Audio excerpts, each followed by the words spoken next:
And now, Rock and Roll, the podcast, featuring Dr. Nick Redbone, Tom Nelson, and me. Brought to you in part by Panasonic 8-track tapes. For the real deal sound you and I love. And he blew everybody out of the water. Did I? Don Pardo. Oh, was it you? Did you blow it up? Yeah, it was blown. Okay. Hey, welcome to the podcast. That's the intro. That's the intro. That's welcome to the podcast. That's so awesome. I had to turn Pardo down. Yeah. Sorry. Yeah. So that's okay. You know what? We hit 11 on the Pardo meter. You gotta love Don. So yeah, real quick. This is I had the first 5 episodes planned, and I realized like 3 episodes in, I might as well be a Wikipedia article. There's nothing. It's just so dry, and I knew when Tommy started at the station that we had to, if the 3 of us were in a building, we had to do a podcast. So this was like the perfect time to make the right on me. So, I mean, and just a little bit of background. Tommy has been in radio 30 years? Yeah, a little over 30. Okay, a little over 30. But who's counting? And you did a little bit of TV in there, too. A little TV, yeah, a little electronic media experience. Yeah, there. and you're also a huge classic rock fan I love that. and a musician of some note yourself. What do you play? I didn't know you were a musician. Well, I played the horn, played the old, I played the trombone. Okay. And he played man. jazz. I mean, that's not easy stuff to do. My favorite trombone piece is actually one of the most technical things I've ever heard. It goes, boom. Tell you what, that is so hard to do. Right. I mean, And without trombones, we wouldn't have ska. or parades. Yeah, you're right. Parades. 76 trombones in the big parade. Now, wait a minute. I got to be honest with you. I could do without ska and parades. I could do without one of the two. Okay. Okay. So anyway, Tommy is, Tom was doing classic rock when we were still just infants. Well, I was an infant. You were, Nothing. a gleam in the eye of your father. Not even a gleam yet. Yeah, okay. Now, you've been in radio 20 years. Yeah, I think you and I are really close in how long we've been doing it. Yeah, just within months of each other. I think my first month was September of 2000, and yours was like September of 99. Mine was August of 99. August of 99. Yeah. So okay. I have just about a year on you. But I was 50 then. And the 3 of us doing a rock and roll podcast, I mean, especially considering the 3 of us are on 2 different rock stations, and we've got some experience. I've played, you've played, so it's perfect for us to talk about rock and roll. And I thought the first one, and we can span across we can cover a lot of territory at once from different perspectives of it, because you're a 90s kid, I was an 80s kid, Tommy was a 70s kid. Yeah. So the first thing I thought we should talk about is frontman. Okay, now before I go, frontman and lead singer, I think you have to separate. I mean, they're usually the same guy, but if we're talking about the great frontman, and that's kind of what I wanted to talk about. But I think to be the great frontman, you have to be both. Okay, but can you be a great frontman? Now, that's a great question. Can you be a great frontman, but be a shitty singer? I think that turns you into the hype man, though. Well, and it does, to a certain extent. That's a great take, because there was no thing as a hype man before the 90s. There's a band in the land of punk rock, Zebrahead. Okay. And they have a guy who kind of raps over the top of most of the songs, and then they have a lead singer as well. Okay. But the rapper is the front man, because he's the guy who goes out and gets the audience hyped up, even though the other dude, Danny, I think, sings way more than the other guy. The other guy just kind of, he just talks the songs. Yeah. Okay. So, but which one do you think is really running? I mean, who is the guy that's communicating the band's hip-hopper, message straight? It is. Without question. Okay. Yeah. Okay, so he's the front man. Okay. So, Tommy, what's your take? Well, I think you ideally, like Brock said, you need really elements of both. If you want to be a terrific front person. Yep. And there's front women too. Sure. I mean, let's not be sexist about it. Yeah, very true. But I think you could maybe. There aren't too many front people that are showmen but can't sing. Right. But I think you've got. The reverse is more true. True. But ideally, you're bringing both. That's what makes them great. I mean, look at Mick Jagger. Not technically the greatest singer, but his stage presence was so big that, of course, he's considered one of the great ones too. Oh, for sure, for sure. But I'm trying to think of people that are like maybe great singers that are not necessarily great frontmen. Oh, I've seen Brandon Flowers from the Killers. You ever seen the Killers live in concert? I have not. No, he's fantastic, but does not know how to engage the audience. Now, maybe I saw them on an off night. Okay, and it's still in my top 3 concerts of all time. Okay, but as far as getting the crowd into it and interacting with them, and I think there's so much more to being the frontman than just singing the song. Right. And he didn't do a lot of that. He just sang the songs. Still a great show, but I don't think he'll go down in history books like Mick Jagger or Freddie Mercury or right. whoever And it may be. Think about, and I'm sure he, once again, I don't want us to, none of us want to knock anybody in the business, but like Steve Perry from Journey. Now, in every argument, any discussion of greatest rock and roll singers of all time, he's going to come in the top 5, right? I mean, this guy's a legendary super power vocalist. But do you ever hear people talk about the scintillating show that he put on? Do you know what I mean? Yeah. There are some guys that they're not cut out to be the showman. The flip side of that, and I have to admit, Tommy and I cheated a little bit and talked about the topic a little bit yesterday. And a guy that really is not much of a singer, even in his prime, wasn't great and is on his way down, but is still a magnificent showman. David Lee Roth. David Lee Roth. He was like a Disney character on coke. You just couldn't take your goddamn eyes off him. Yeah. And this is in a band with the best guitar player in the world playing, mind-shattering leads. But David Lee Roth was still the man. And when he left Van Halen, he proved he didn't need Van Halen. No, he became David Lee Roth. Absolutely. And exactly. That's a good point. That's exactly it. That's when he became the brand unto himself and was instantly, I think, kind of because of his charisma, I think he was on par with Van Halen as far as popularity. The moment they, when 85, when he left, he had his own solo album and Van Halen got Sammy, they were pretty much on equal footing. It's not like David Lee Roth had to go down and start in the clubs. No. He went straight to the arenas. Yeah. And then he got busted for buying a dime bag somewhere. Did you hear about that? No, but that's shocking. I know, really? Well, and the thing I'm thinking is like... Most rock stars don't do drugs. I know. Well, I'm thinking like, in a dime bag? Come on. Give me something I can use. Come on, you're David Lee Roth. Quantity, man. I'm really Quantity. disappointed, man. You've really disappointed me. I expected more from you, Mr. Lee Roth. That was true. True story. Yeah, somewhere Keith Richards just went, what? That had to have been an airport situation or something. Yeah, it was really lame. I don't remember where it was, but it's been a long time since anybody's cared about a dime bag. I know. Even use what the was term. What was it a dime of? Was he was he trying to smoke in the bathroom, or did he want a bump before he got on the air? I think it was the reefer. Oh, really? Okay. Yeah. What? Okay. You don't buy cocaine in dime bags. Hey, man, I don't know how hard it is in the streets of North Dakota, but let me tell you, growing up hard in the streets of Filer, Idaho. Okay, growing up hard. Living low. I was in F Town, West Side, 6th Street. What? 6th Street is West Side. Rolling with the Baylor Filer gang. is West Side. So the Baylor gang. They were there. Is that who you hung with? I don't want to talk about that. Yeah. I mean, there's probably still charges pending. Things got crazy. So if you're looking at frontmen, I think I hit on it earlier. Charisma. It has to be about charisma.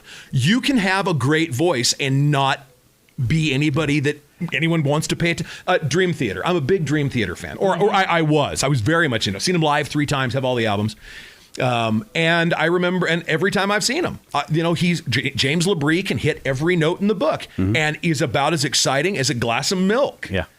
I had that conversation with a record label guy one time about Jacob Dylan of the Wallflowers, who really, he had his foot in because of who his father was. Of course, but he is a talented guy. Great singer, great songwriter. He's a great singer, great songwriter, but nobody's talking about it. And apparently he was coached back in the day.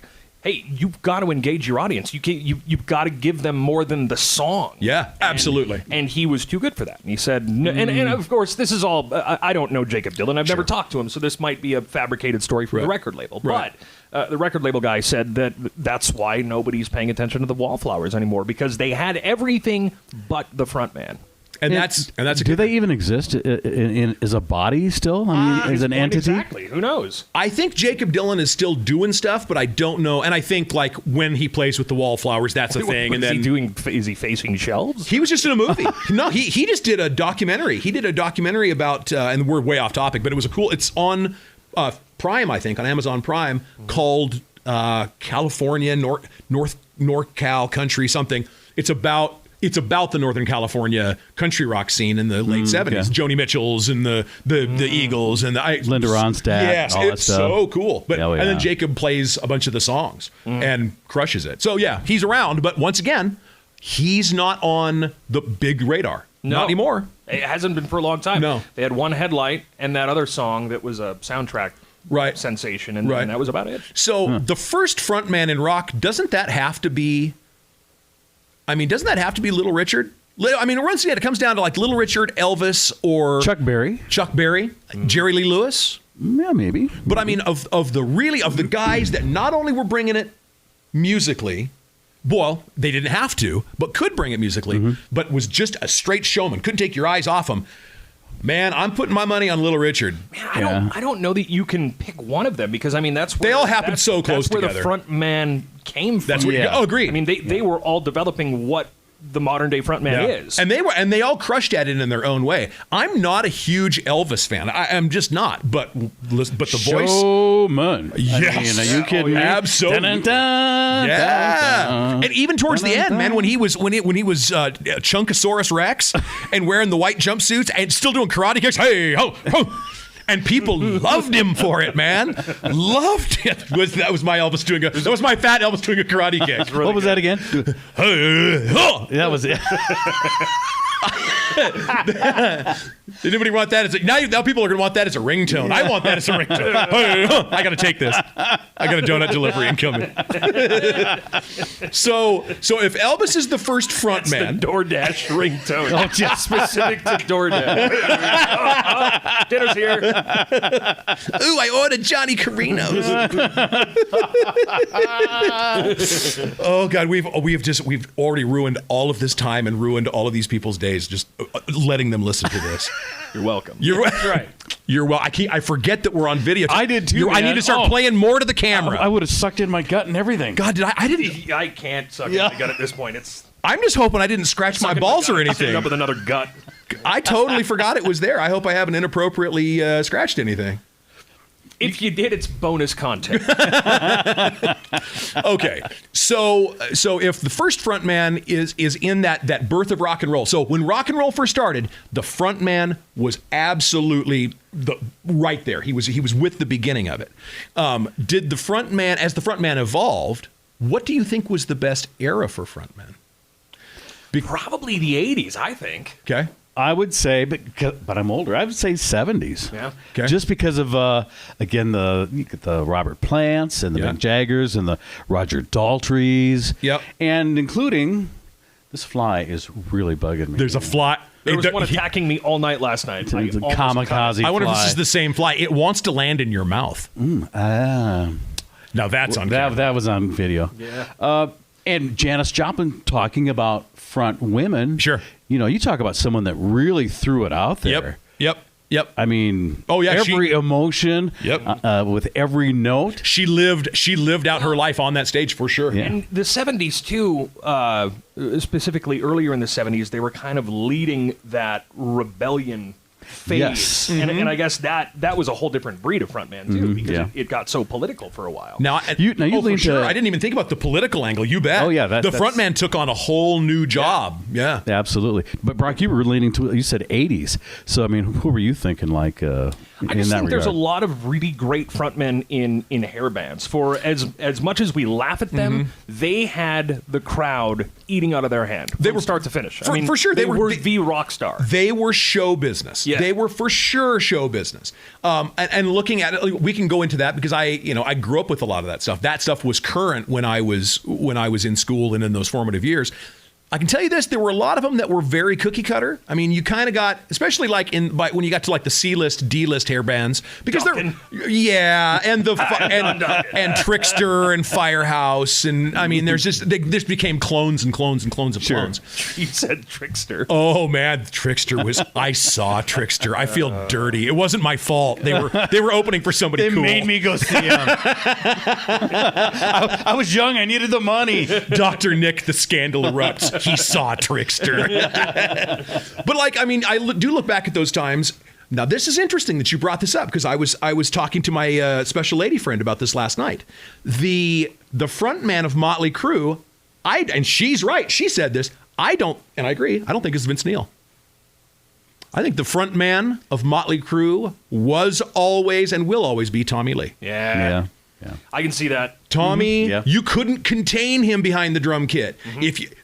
He was larger than life. Well, you couldn't contain him, period. Exactly. I think of all of the headlines that anybody from that band ever had, he had Tommy. Yeah. the overwhelming Absolutely. majority. Yep. Yeah. So and that adds to it. That bad boy kind of, rock and roll asshole appeal. That sort of when people go to a rock show, at least once upon a time, I think they wanted to go live the fantasy. They wanted to go be part of the band Yep. and be in that crazy world. And we loved to read the exploits of our favorite crazy bands. So then when we would see these larger than life people and they were talking right to me and saying the name of my town, they brought them in. And I think that's the frontman thing. You have to bring him.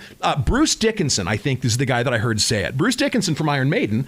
Iron Maiden has continued to, until COVID, I mean, literally into the 2020s, are playing arenas, playing festivals, playing open air shows in front of 100,000 people all over Europe, all over South America. And he said, my goal is to make sure that the guy that has the front row seat and the guy all the way in the back all feel like they're on stage with me and they're getting off. They're enjoying the show. There you go. And you bring them into your world. So when you got to be pulled into the world of Motley Crue and you were standing, I'm in the same room as a guy who, bare-assed a cop and lit himself on fire and then did heroin and jumped off a bridge, I'm in that world. Tommy did his job. So whether it's real or not, I think that's what the great frontmen have to do. And it's got to be harder today to be a great frontman because back then you had this barrier between artists and fan base. And with social media, there's so much more connection to the artist now, so that it's hard to keep that illusion alive. Agreed. Very, very good point. We talked about this yesterday. I mean, and this is no slight to the bands that we know because we have friends that are band. I mean, that's how you have to play the game. Yeah, and you have to. Otherwise, you're the asshole now. That's right. And you can't pretend to live in a mansion and drive a Corvette anymore because chances are these guys are going and talking to radio people who are making more money than they are. Yeah. I mean, that's the truth. So, and that's a whole nother show. But once upon a time, it was the mansion living. I want to go back to something that Tommy said, because I think, and this is huge for me. This is an exclusive. Ooh. My relationship with the band Led Zeppelin. Yeah. You know how I feel about Led Zeppelin. Yeah. That's my band. I'll fist fight you. I'll gun fight you over Led Zeppelin. Robert Plant is one of the greatest rock singers of all time. Maybe the greatest rock singer of all time, arguably.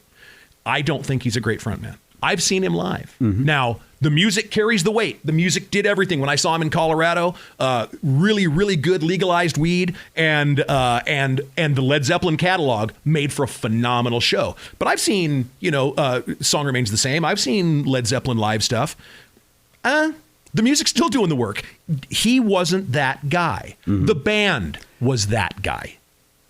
If that makes sense. No, it does make sense, yeah. But collectively, yeah. Look at the big names in the band, too. So that kind of made it easier for him not to be out there if he didn't want to be. Yep. And that's a lot of it, too. You have to have a natural inclination, I think, to be a really successful frontman. It comes second nature. I mean, if you're I don't know how many successful frontmen are practicing dance moves and looks in the mirror and stuff. I mean, I'm sure there are some, but the real deals don't have to do that. And maybe Robert they Plant have the cocaine for that. That's it. That's right. It's all a side effect. That's it. Now, I will agree with you about the 70s, though. I think the 70s were the high water mark for the rock star in general. I think that was when the the gatekeepers, the labels had huge money, and the artists were making huge money, and as long as they were selling records, they kept getting paid. And these guys were making zillions of dollars, and the top of the top,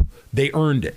And I think the greatest frontman in all of history came out of the 70s and carried a little bit into the 80s. I'll argue anybody. Freddie Mercury. I thought you would go there. I thought you would go there. Sure. Who's better? Who did it all better than Freddie Mercury? Yeah. He had a 4-octave range as a singer, and look at Live Aid if you've never seen anything else. That's it. Say Live Aid. That's it. He has a billion people eating out of his head. That's a 19-minute set. That was a show where Led Zeppelin reunited, U2 played, The Police played. Nobody cared about anything when Freddie Mercury got on stage. And that was a band that was supposedly on the downhill side, that was supposedly almost done. And looking back, they were almost done. But God damn, did Freddie Mercury walk out there and just crushed it. The video, there's the clips over his shoulder where he's doing Radio Gaga, where they're doing the raise your hands and the claps. You can see an ocean of people in front of him doing it in unison. Yeah. You're looking at probably, it's a close shot, but it's 3,000 people all clapping at the same time because he goddamn told them to. Yeah.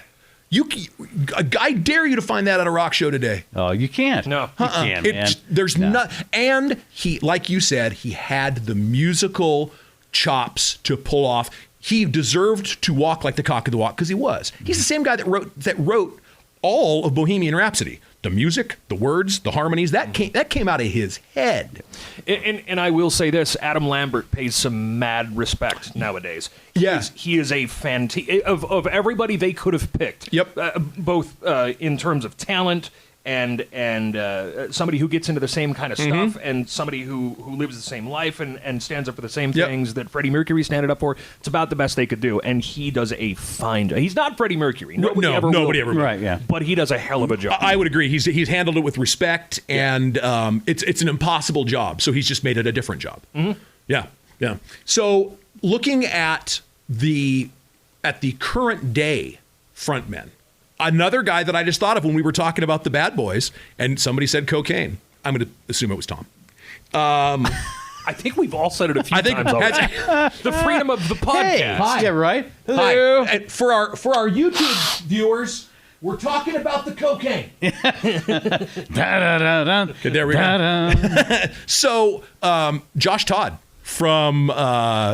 you know what I mean? Cherry. From Buck Cherry. He's kind of douchey, though. Yes, he is. But you know what? Kind of douchey. Do you think... I would bet Mick Jagger was kind of douchey. I don't know, man. I tend to think... Have you met him? Here's the thing. Are you... No, have you met him? This is all perception. Okay. I don't know. Perception. But okay. I would... And maybe that's what Josh Todd is after. But I feel like Mick Jagger is the kind of guy who would party with me all night.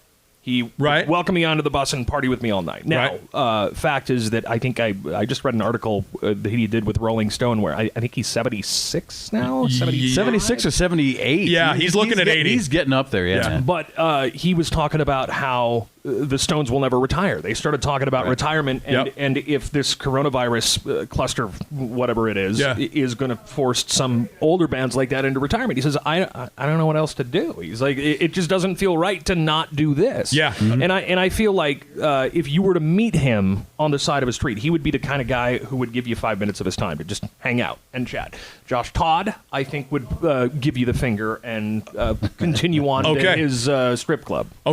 Okay, fair enough. He probably does own a strip club. I'm sure he does. He seems like the kind of guy that would own a strip club. Why not, man? The last time they were in the... It's a living. The last time they were in the neighborhood, they played down in Salt Lake City, and it was a last-minute thing. I can't remember how it came about, but they were playing a strip club, and I was going to go to the show. And so we take a family trip. It's me, my wife, and my son, and I don't know anything about this venue. And oh, no. And I had to go pick up tickets first because I was taking care of a friend, and the label hooked me up. So I pull my family up in my little family SUV in front of the strip club. Oh, good. And I get out and walk in, and the bodyguards out front, who are probably there for the strippers, are making sure my family is safe. And this shady part is always beautiful. But that's where Buck Cherry played. Not to get off topic. Sorry. So if we're looking at now, let's go. That's a great story, man. Let's go right to now. Who is the best front man? They can be a classic rock artist. They can be a brand new artist. And, rock and roll, if you've got some guitar in it and it's not country, give a little bit of room because, unfortunately, our genre right now isn't the highlighted art form. I would, and it took me 33 and a half uncut minutes to get there, but Billy Joe Armstrong. Okay. Hands down. There's this Green Day reference, and I knew it was going to come, but you're not wrong. Honesty, that guy is incredible. Yes, he is. Yeah. He is, for me, he's the next, this is huge. I can't believe I'm going to say I'll say it, though. He's the next Springsteen. Interesting. Listen to his last few albums. Just listen to the lyrics. Listen to the heartfelt. It comes out of him, and it shows when he plays live. He's been up and down. He's been rehabbed a couple of times, I think. Well, you can see his passion. Yeah. And I don't want to steer anybody to this video because it's simultaneously one of the worst things that has ever happened to that band and one of the most Green Day things. The they've meltdown ever done is the iHeartRadio meltdown. You can see the passion and the conviction in his voice on how much that. Now, the other problem was that he was pilled up and swallowed more booze than one should ever swallow that day, and had a meltdown, and that's what forced him into rehab and killed that whole tour.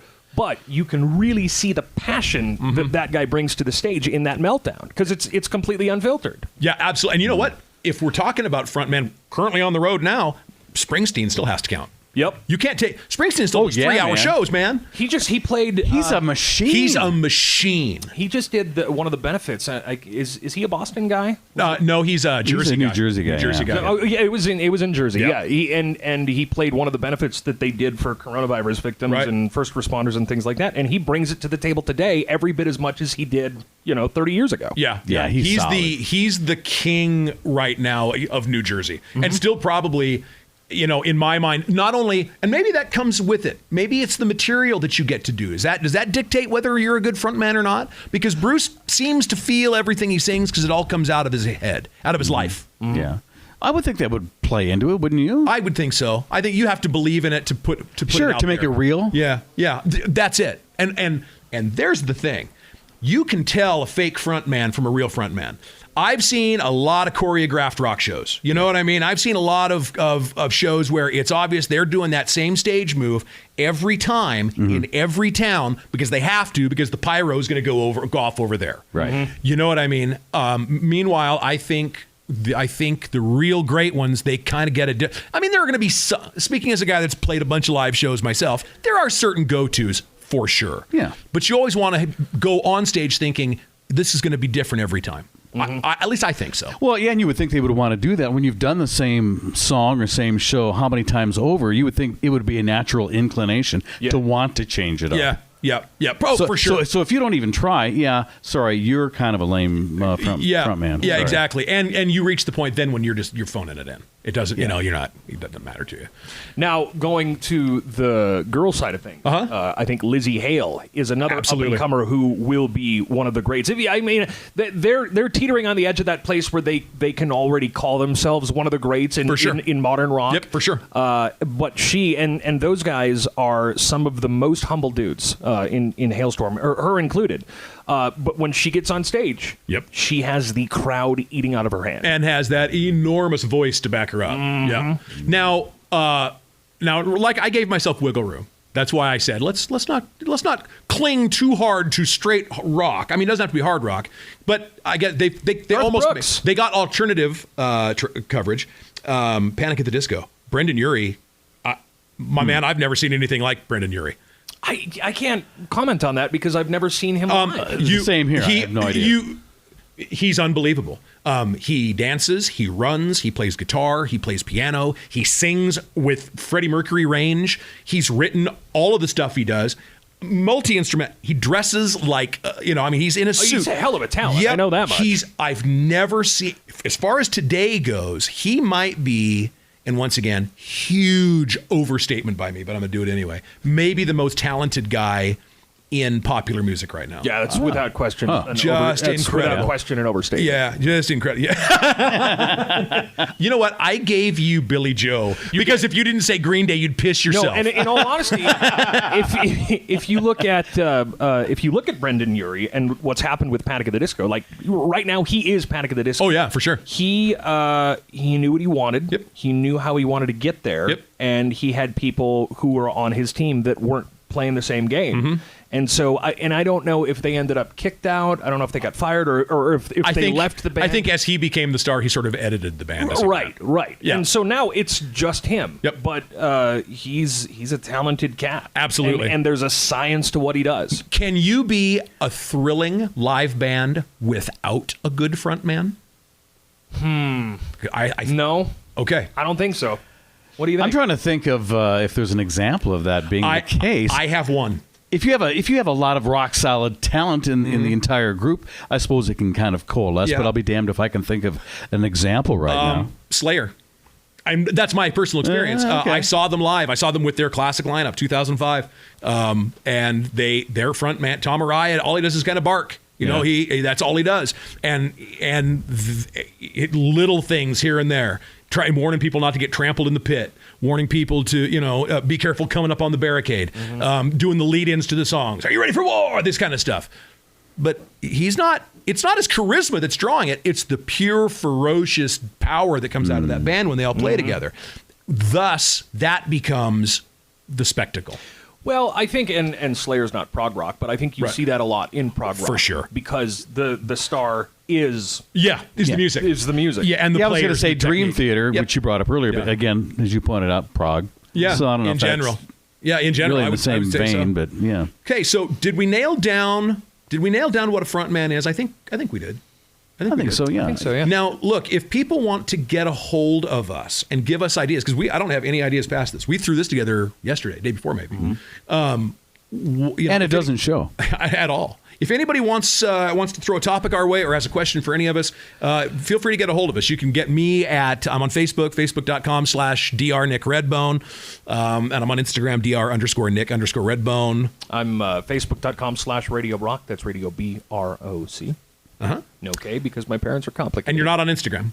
No, I am, but I don't use it like you use Okay. it. I should be using it. Okay. But I'm not. Yeah, you just do me at Hey! at Tom at Balance. Hey! Hey. Whoa! Tom at BalanceTrackRadio.com for all you lovers out there. So you went okay. So you went email. I went email, yeah. What do you want to have them send something by Pony Express while we're at it? Hold on. And if you'd like to reach Tom Nelson, use the telegraph. Just facts. And remember, maybe some signal flags. and you can also catch us on the radio. I'm on the mornings on 103.1 The Edge. I'm also on in the evenings on Balanced Rock 97.5, 100.5. What about Brock? What about Tommy? I'm doing afternoons on The Edge and mornings on Hot 100 and middays on Buck FM. Basically, all of the radio stations. That's right. Except for Tommy's. And that'll probably be coming someday soon because he's everywhere. Brock is everywhere. Yes, he is. I'm doing mornings on Balanced Rock, and that's a new station, of course, 97.5, 100.5, and loving every minute. I get to work with these guys. Aww. So, how tough of a gig is this, right? Everyone here, though, super cool, for real. Really welcomed me with open arms. Made me feel comfortable. That was a journey song. It's for real. This is a good place for me to be. I love being here, man. That's how radio's supposed to be. Absolutely. Absolutely, and that's why I'm digging it, man. Yep. And we will return next week. I don't know what the topic will be, but I think it'll be the three of us because this is fun, and we hope you dig it too. Tell a friend, tell a neighbor, tell an enemy, tell somebody, but just share the podcast and help us grow it. Until the next time, I'm Dr. Nick. That's Brock. That's Tommy. Peace, love, and rock and roll. We're out of here. Okay, just freeze. No, hold on. Just give him a freeze.